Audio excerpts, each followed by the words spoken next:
அனைவருக்கும் வணக்கம். Welcome back to Thilaksmani YouTube channel. இந்த பதிவில் நம்ம என்ன பார்க்க போகிறோம்னு பார்த்தீங்கன்னா 2026 வருடத்தில் பிப்ரவரி மாதத்தில் வரக்கூடிய அபிஜித் நட்சத்திரம் நாள் மற்றும் நேரம் பற்றி தான் இந்த பதிவில் பார்க்க போகிறோம். மேலும் இந்த அபிஜித் நட்சத்திர நேரம் வரக்கூடிய நேரத்தில் நம்ம எவ்வாறு இறை வழிபாடு செய்ய வேண்டும், மேலும் பெண்கள் மாதவிடாய் காலத்தில் இந்த அபிஜித் நட்சத்திர நேரத்தில் இறை வழிபாடு செய்யலாமா செய்யக்கூடாதா என்பதற்கான முழு விளக்கம் இந்த பதிவில் இருக்குது.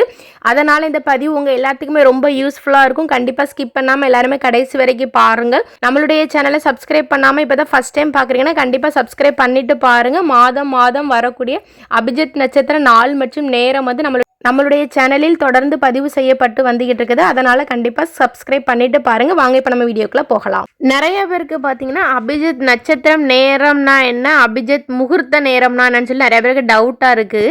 தினமும் வரக்கூடிய நேரம் தாங்க அபிஜித் முகூர்த்த நேரம். அபிஜித் நட்சத்திரம்ங்கும்போது மாசத்துல ஒருக்காவோ 2 நேரமோ வரும். ஆனால் 24 நிமிஷம் தான் இருக்கும். இந்த 24 நிமிஷத்தில் நம்ம இறை வழிபாடு செய்தால் நிச்சயமாக நம்மளுடைய கோரிக்கைகள் நிறைவேறும். சரி, எப்படி இறை வழிபாடு செய்யணும்னு சொல்லி பார்க்கலாமா? இந்த 24 நிமிஷம் வர நேரத்தில் பூஜை அறையில் கிருஷ்ணர் பகவான் படம் முன்னாடி, அப்படி இல்லைன்னா உங்களுக்கு எந்த கடவுள் விருப்பமோ அந்த கடவுள் முன்னாடி ஒரு நெய் தீபம் ஏற்றி வைத்து வழிபாடு செய்யுங்க. கரெக்டாக அந்த 24 நிமிஷம் ஸ்டார்ட் ஆகுனதுலேருந்து முடிகிறது வரைக்கும் உங்களுடைய சிந்தனைகள் வேறு எங்கேயும் சிதறாமல் பார்த்து கொள்ளுங்கள். முழு மனதோடு ஏதாவது ஒரு கோரிக்கை வைங்க. இந்த மாதம் உங்களுக்கு என்ன தேவை இருக்கோ அந்த கோரிக்கைகளை மட்டும் வையுங்கள். 1-2 வைக்காதீங்க. அந்த கோரிக்கை நிறைவேறிய பின்பு அடுத்த கோரிக்கையை வைத்து நாம் இறை வழிபாடு செய்யலாம்.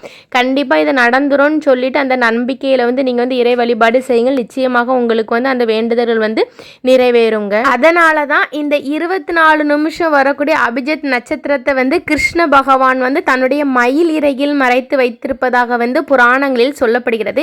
எதற்குன்னா இந்த 24 நிமிஷம் ரொம்ப சக்தி வாய்ந்த நிமிஷம். இந்த நிமிஷத்தை மனிதர்கள் யாரும் தவறான எண்ணத்திற்கு பயன்படுத்தி விடக்கூடாது என்று தன்னுடைய மயில் இறகில் மறைத்து வைத்திருப்பதாக பல புராணங்களில் சொல்லப்படுகிறது.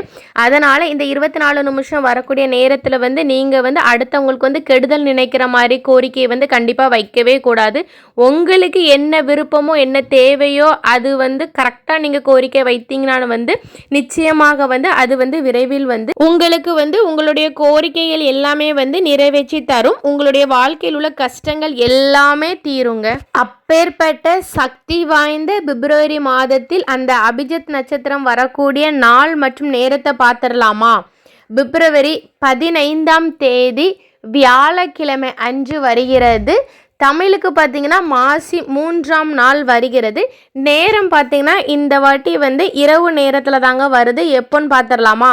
8:24 8:48 வரைக்கும் இருக்குங்க. சரியாக நோட் பண்ணிக்கோங்க. திரும்ப ஒருக்கா சொல்கிறேன்.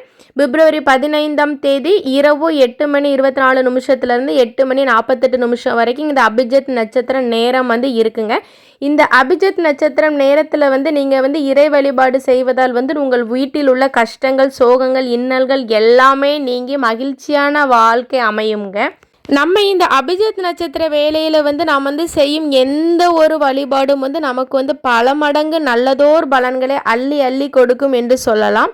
ஒவ்வொரு மாதத்திலும் வரக்கூடிய அபிஜித் நட்சத்திரத்தில் உள்ள 24 நிமிஷங்களை சரியாக முறைப்படி பயன்படுத்துங்கள். நிச்சயமாக உங்களுடைய கோரிக்கைகள் நிறைவேறும். சரி, அடுத்த டவுட் எல்லாத்துக்கும் உள்ளது என்னதுன்னு பார்த்தீங்கன்னா பெண்கள் மாதவிடாய் காலத்தில் இந்த அபிஜித் நட்சத்திரம் நேரம் வரக்கூடிய நேரத்தில் வழிபாடு செய்யலாமான்னு சொல்லிட்டு நிறைய பேர் கேட்குறீங்க. நீங்கள் தாராளமாக வழிபாடு செய்யலாம். மாதவிடாய்க்கும் இந்த அபிஜித் நட்சத்திரத்துக்கும் சம்பந்தமே கிடையாது. ஆனால் நீங்கள் பூஜை அறையில் செல்லாமல் வீட்டில் ஹாலோ பெட்ரூமோ எங்கேயோ உட்காந்து நீங்கள் அந்த 24 நிமிஷம் முழு மனதோடு நீங்கள் இறை வழிபாடு செய்து உங்களுடைய கோரிக்கைகள் வையுங்கள். நிச்சயமாக அடுத்த அபிஜித் நட்சத்திர நேரத்துக்குள்ள நிச்சயமாக நிறைவேறும். ஓகே நண்பர்களே, இந்த தகவல் உங்கள் எல்லாத்துக்குமே ரொம்ப பயனுள்ளதாக இருந்திருக்குன்னு நினைக்கிறேன். கண்டிப்பாக உங்களுடைய ஃப்ரெண்ட்ஸ் அண்ட் ஃபேமிலிக்கு நம்மளுடைய வீடியோவை ஷேர் பண்ணுங்கள். நம்மளுடைய சேனலை சப்ஸ்கிரைப் செய்யுங்கள். நீங்களும் இந்த 24 நிமிஷத்தை பயன்படுத்தி உங்களுடைய கோரிக்கைகளை வைத்து இறை வழிபாடு செய்து நிச்சயமாக உங்களுடைய கோரிக்கைகளை நிறைவேற்றிக் கொள்ளுங்கள்.